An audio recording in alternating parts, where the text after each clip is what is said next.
Mi mejor amiga sabía todo de mí. Sabía mis miedos, sabía mis secretos. Sabía cuando yo no estaba en casa. Y usó todo eso para destruirme. Valeria y yo nos conocimos en la universidad. Teníamos 18 años y compartíamos el mismo miedo a reprobar el primer semestre. Desde ahí fuimos inseparables. 12 años de amistad. 12 años contándole todo. No era solo una amiga. Era la persona que me conocía antes de que yo misma me conociera. La que estuvo cuando perdí a mi papá. La que me ayudó a empacar cuando me fui de casa por primera vez. La que me llamó a las 3 de la mañana porque sintió que algo estaba mal. Y tenía razón. Siempre tenía razón. Cuando conocí a Rodrigo, ella fue la primera en saberlo. Esa misma noche le escribí un mensaje larguísimo contándole cómo nos habíamos conocido, qué me había dicho, cómo me había mirado. Le conté cosas que ni siquiera le había dicho a él todavía. Y con el tiempo, le fui contando todo lo demás. Las peleas pequeñas que se volvieron grandes. Las noches en que Rodrigo llegaba tarde y no explicaba por qué. Las veces que me sentía sola dentro de mi propio matrimonio sin saber cómo decírselo a él. Las inseguridades que cargaba en silencio y que solo le decía a ella. Valeria escuchaba todo. Asentía, me abrazaba. Decía exactamente lo que yo necesitaba escuchar. Lo que yo no sabía es que no solo estaba escuchando. Estaba construyendo un mapa de todo lo que me hacía vulnerable, y lo estaba usando. Ahora que lo sé todo, hay cosas que no puedo dejar de ver. El día que le conté que Rodrigo y yo habíamos tenido una pelea muy fuerte porque llegó tarde sin avisar, Valeria me preguntó algo que en ese momento me pareció normal. Me preguntó a qué hora había llegado exactamente. Yo le dije, y ella asintió despacio, como procesando la información. En ese momento pensé que era curiosidad de amiga. Ahora sé que estaba tomando nota de sus horarios. Hubo una noche que Rodrigo no contestó mis mensajes durante casi 3 horas. Cuando se lo conté a Valeria al día siguiente, no dijo nada, solo asintió. No me preguntó si estaba bien, no dijo que era raro, no me ofreció ninguna explicación, solo asintió y cambió el tema. Ahora entiendo por qué no quería hablar de eso. Hubo también un momento en que los tres estábamos juntos en una cena y noté algo extraño. Rodrigo evitaba mirarla directamente. Cuando ella hablaba, él miraba hacia otro lado. Yo lo interpreté como incomodidad, como que tal vez no le caía bien. Ahora sé que era culpa. Era la culpa de alguien que no puede sostener la mirada de la persona con quien está traicionando a su pareja. Las señales estaban ahí desde mucho antes. Yo misma se las había dado. La diferencia es que ella sí las estaba leyendo, y yo estaba demasiado ocupada confiando en ella para verlo. Yo trabajaba turnos largos.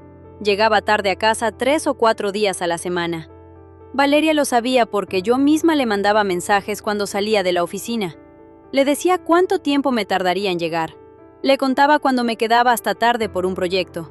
Ella tenía mis horarios más claros que yo misma. Sabía exactamente cuándo la casa estaba sola. Empezaron a verse. Al principio, según supe después, con excusas que sonaban completamente inocentes. Un café cerca del trabajo de él, un favor que ella necesitaba, una coincidencia en un lugar que los dos frecuentaban, excusas que nadie cuestionaría. Pero Valeria no llegó a esos encuentros como una extraña. Llegó armada con todo lo que yo le había contado durante 12 años. Sabía qué le faltaba a Rodrigo y nuestra relación porque yo misma se lo había descrito llorando. Sabía que se sentía solo cuando yo llegaba agotada y no tenía energía para hablar. Sabía que extrañaba que lo escucharan sin juzgarlo. Sabía que había cosas que yo hacía cuando estaba estresada que lo herían aunque yo no me diera cuenta. Entonces ella hizo exactamente lo contrario. Escuchó todo lo que él tenía guardado. Fue suave cuando yo era dura. Estuvo presente cuando yo no estaba. Usó cada grieta que yo le había mostrado para entrar por ahí.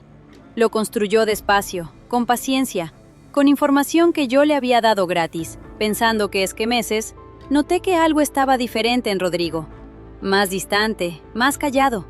Cuando le preguntaba qué le pasaba, me decía que nada, que sos cansado, que era el trabajo. Yo le creía porque no tenía razones para no creerle. Cuando le preguntaba a Valeria si notaba algo raro, mi mejor amiga me tranquilizaba con una seguridad que ahora me revuelve el estómago. Está exagerando, lo estás ahogando.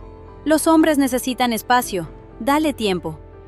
Y yo le creía a ella también, porque era mi mejor amiga, porque no existía en mi cabeza la posibilidad de que me estuviera mintiendo en la cara mientras por debajo construía algo con mi esposo. El día que lo descubrí fue un martes completamente ordinario.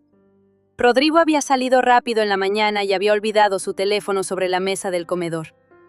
Yo lo vi ahí y lo tomé sin pensarlo, solo para buscar una foto que habíamos tomado juntos el fin de semana y que yo quería mandarle a mi mamá. Desbloqueé la pantalla, y lo primero que vi fue una conversación abierta.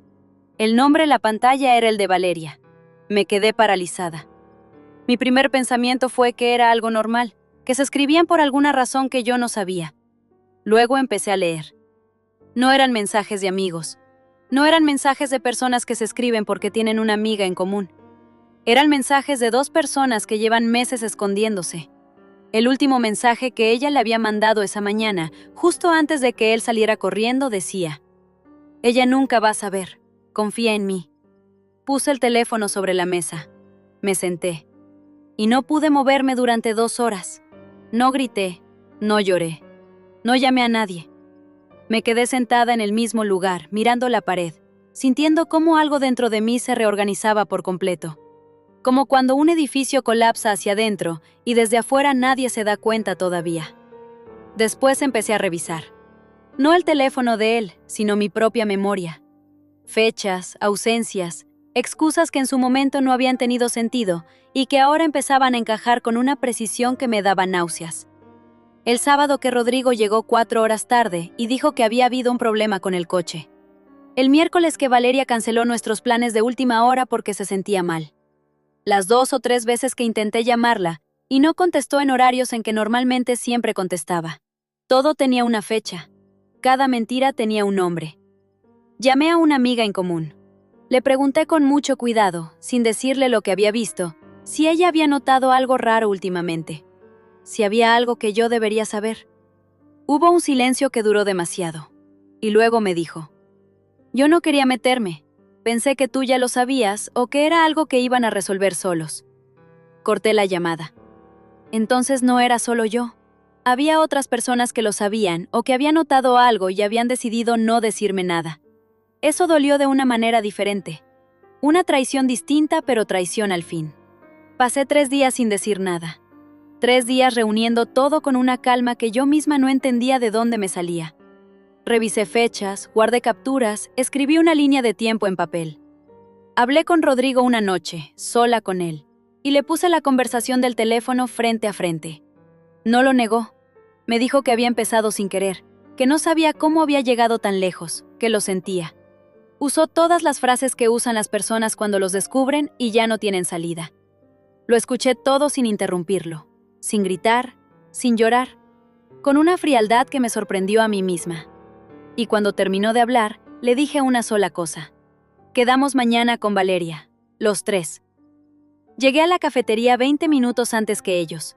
Pedí un café que no tomé. Ordené mis papeles sobre la mesa. Capturas impresas, fechas anotadas, 3 meses de mentiras organizadas cronológicamente. Cuando llegaron, Valeria entró sonriendo. Con esa sonrisa suya de siempre, la misma que yo había visto miles de veces. Rodrigo no sonreía. Él ya sabía lo que iba a pasar. No levanté la voz. No hice ningún gesto dramático.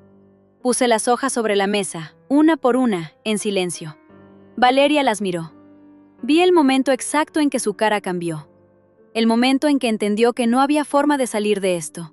Le dije: «No vine a discutir. Vine a que quedara claro que sé absolutamente todo». Ninguno de los dos dijo nada. Y ese silencio donde ninguno intentó negarlo ni buscar una excusa, fue lo que más dolió. Ya ni siquiera se molestaron en mentir. Entonces escuché que la puerta de la cafetería se abría. Marcos, el esposo de Valeria, llegó en ese momento. Habíamos quedado esa misma tarde para un asunto completamente diferente, algo que habíamos planeado semanas antes. Entró buscándome con la mirada, con esa sonrisa tranquila que él siempre tenía, y se encontró con el silencio más denso que había vivido en su vida. Me miró a Valeria, miró a Rodrigo, vio los papeles sobre la mesa. Le extendí una de las capturas sin decir una sola palabra. Marcos la tomó, la leyó. La leyó una segunda vez más despacio. Después la dobló con cuidado, la puso sobre la mesa y salió de la cafetería sin decir nada, sin mirar a Valeria, sin voltear. Valeria lo vio irse. Y por primera vez en toda esa conversación, la vi perder la compostura. Esa noche, Valeria perdió a su mejor amiga. Y también perdió a su esposo. Todo en el mismo momento, en la misma mesa, frente a un café que nadie tomó. No era solo una traición de pareja. Era algo más profundo y más difícil de nombrar. Era la traición de la persona a quien le contabas tus traiciones. La que sabía dónde te dolía exactamente porque tú misma se lo habías mostrado, pensando que estabas en un lugar seguro. Tardé mucho en procesar lo que había pasado. No de golpe, sino poco a poco, como cuando recoges los pedazos de algo roto y vas entendiendo qué forma tenía antes de caerse. Hubo días muy difíciles, días en que me preguntaba qué había sido real y qué no. Si los 12 años de amistad habían existido de verdad o si siempre había algo escondido debajo. Pero también hubo algo que no esperaba encontrar, una claridad extraña. La claridad que te da saber con exactitud quién es cada persona en tu vida. Sin suposiciones, sin idealizaciones, solo la verdad. Y esa claridad, aunque duele conseguirla así, es tuya para siempre. No toda persona que guarda tus secretos merece guardarlos. ¿Tú le habrías perdonado a alguno de los dos?